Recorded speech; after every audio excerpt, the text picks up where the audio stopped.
கிருஷ்ணா, அம்மாவுக்கு பக்கவாதம் வந்திருக்கு. இனிமே அவங்களால நடக்க முடியாது.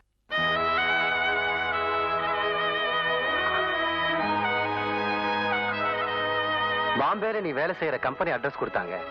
நான் தான் உனக்கு டெலிகிராம் கொடுத்தேன். உடனே புறப்பட்டு வாண்டது பார்த்த உடனே நான் ஏதோ விசேஷம் இருக்கும்னு நினைச்சேன்.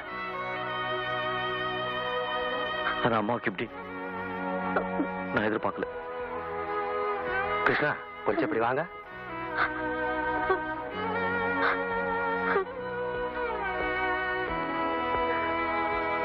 டாக்டர், எங்க அம்மா கவலை கூட யாருக்கும் கெடுதல் நினைச்சது கிடையாது. இவ்வளவு தானம் தர்மம் செஞ்சிருக்காங்க. இவங்களுக்கு இந்த மாதிரி ஒரு நிலைமையா? இவங்க குணமானவர்களே டாக்டர்? இந்த வயசுல இந்த வியாதியை குணப்படுத்துறது ரொம்ப கஷ்டம். என்னால முடிஞ்ச வரைக்கும் முயற்சி பண்றேன். மற்றபடி நீங்க கடவுளை தான் நம்பணும். தினமும் அந்த தாயை வணங்குங்க. நிச்சயமா அவ இவங்களை குணப்படுத்துவா.